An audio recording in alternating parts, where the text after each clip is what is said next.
안녕하세요. 구인 아침마입니다. 오늘 알려드릴 내용이라기보다는 완전 지극히 제 개인적인 의견, 생각을 한번 얘기를 해드릴까 합니다. 당연히 개인적인 생각이기 때문에 제 말이 틀리다, 맞다, 이건 아닙니다. 이런 건 아니고, 제가 오늘 말씀드린 내용에 혹시라도 자기 자신이 그런 상황이라면 한번 이 부분도 생각을 좀 해보는 것도 나쁘지는 않다 라는 의미에서 말씀드리는 내용이고요. 자, 오늘 알려드릴 내용은 과다대출자. 현재 과다대출, 그러니까 대출이 좀 여기저기 많이 나눠져서 여러 곳에 많은 고금리 대출이 있는 분들, 그런 분들이 가족 찬스를 이용해 보는 건 어떠실까 라는 내용으로 말씀드릴 건데, 대충 감이 오시죠? 근데 먼저 드릴 말씀은 이 가족 찬스를 쓸 수 있는 그런 능력 있는 가족이 있어야죠.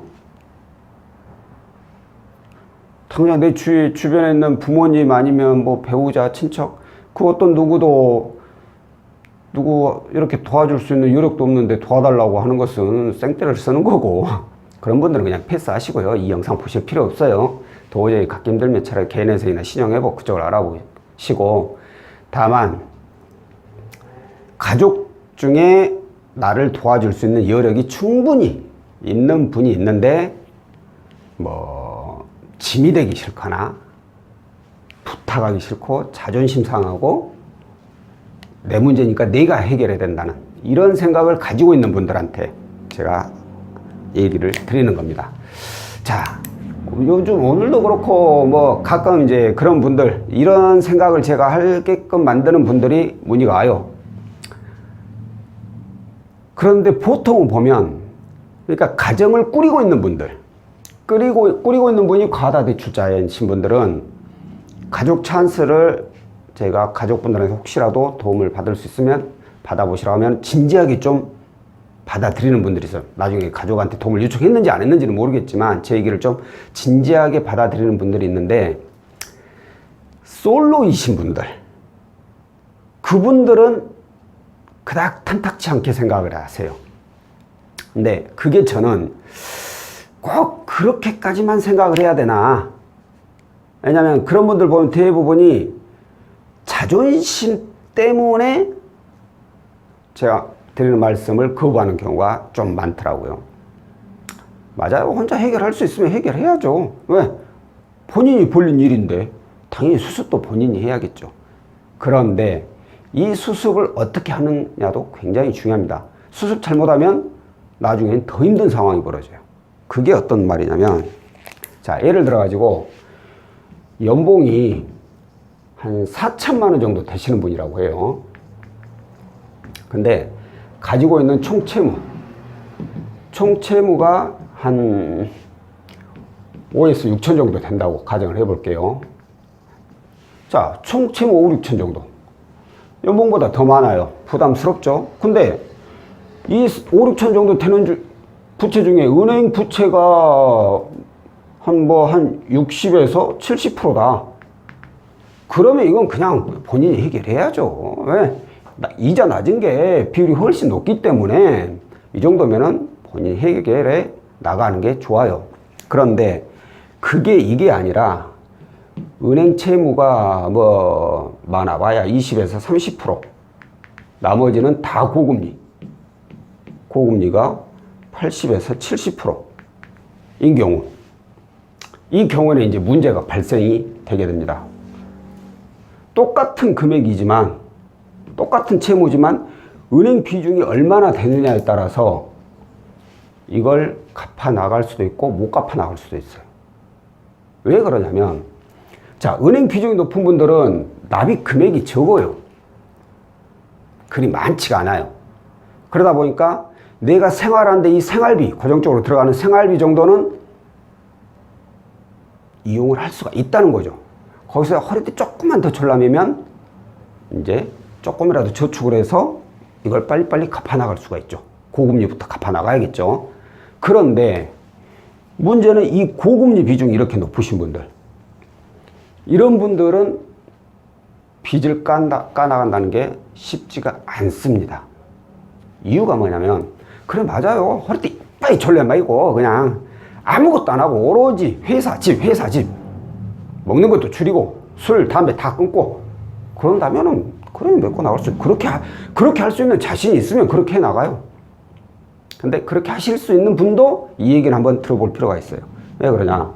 자, 이런 분들이 갚아나가기가 쉽지가 않은 게, 이 고금리가 8에서 70%, 7, 80% 돼버리면 내가 벌어들이는 수입의 대부분이 빚 갚는 데 나가버려요. 1차적으로 빚 갚는 게 우선이거든. 연체는 안 해야 되니까. 아니, 집으로 압류 들어가면 안 되니까. 그래서 빚 갚는 데 먼저 1차적으로 지출을 하게 돼 있어요. 그럼 나머지 금액 가지고 이제 생활비를 쓰게 되는데, 이 생활비가 당연히 부족할 수밖에 없죠. 연봉 4천이신 분들 월 급여 제 생각에는 300도 못 받아요. 왜? 세금 떼고 어쩌고저쩌고 하면 들어온 게 300도 안 돼요. 200 얼마나 되겠죠. 그러면 이 정도 5, 6천에 7, 80% 고금리면 이분들은 한 달에 월 납입, 이 대출로 인해서 나가는 돈이 거의 한 200만 원 정도 됩니다. 150에서 200 그 정도 사이 돼요. 내가 벌어오는 수입의 거의 뭐 한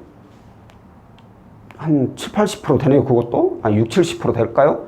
그 정도는 다 빗나가는 데 써요. 이 대출 받은 거에 나머지 가지고 이제 생활을 해야 돼요. 생활비가 부족할 수밖에 없어요.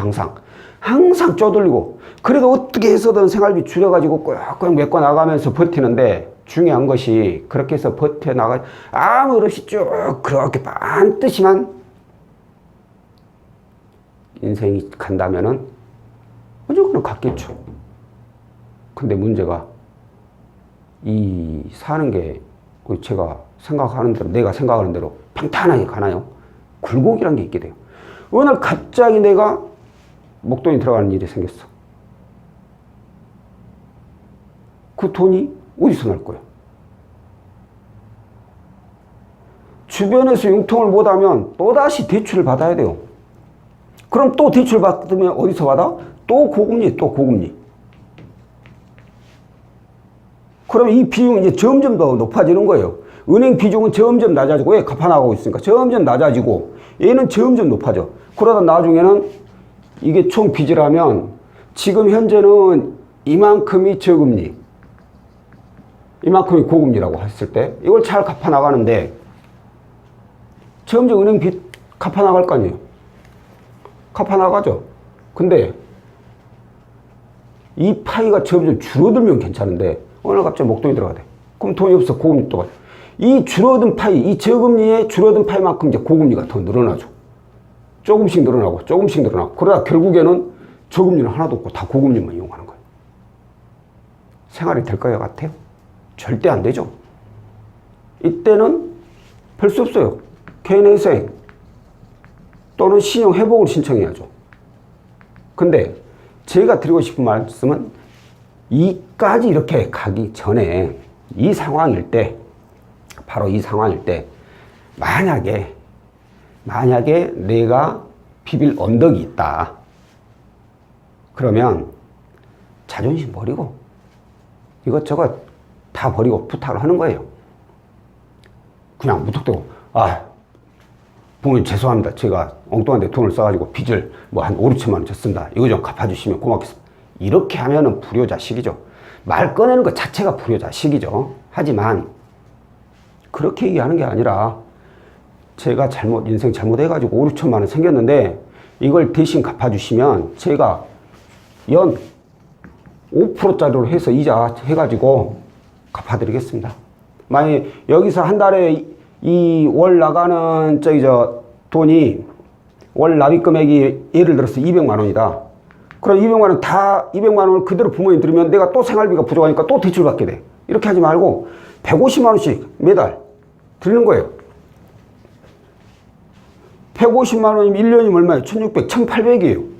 5년 얼마예요? 5000, 58에 40. 9천이나 되나? 1800이니까 한 3년? 3000에다가 80이니까, 아니 1800이니까 150이면 1500, 1800, 38에 24. 그죠? 5400이 되는 거예요. 3년만 이렇게 딱 부모님 갖다 드려요. 연 5% 계산해가지고 그럼 한 4년 정도 들여버리면 내가 부모님한테 빚을 진 게 아니라 부모님한테 돈을 빌린 거예요. 은행보다 더 높은 이자 지급해주면서 부모님 갚아드리는 거예요. 이게 생각하기 이제 나름이죠. 제가 아까도 말씀드렸지만 이건 어디까지나 제 개인적인 생각이에요. 이 비빌 언덕이 있는 분이라면 이 상황에서 그러니까 개인회생이나 신용회복을 신청해야겠다 하면 뭐 그건 모르겠지만 그렇게 해버린다면 알아서 하는 거고, 그게 아니라 어떻게 해서든 내가 갚으려고 노력하는 분들, 좀 내가 흥분하는데 어떻게 해서든 갚으려고 하시는 분들, 이런 분이라면 비빌 언덕이 있다, 가족 찬스 쓸 수 있다, 그러면 차라리 돈을 빌리는 거예요, 가족한테.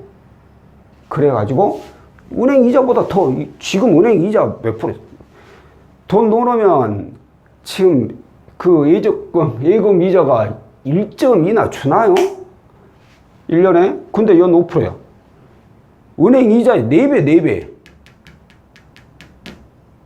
부모님은 가만히 앉아서 은행 이자보다 4배나 더 높은 수익을 챙기는 거예요. 부모님도 돈을 버는 거고, 나도 이런 고금리, 이 10%, 20%짜리 고금리를 5%의 저금리로 대안을 했다고 생각을 하면 되는 거예요.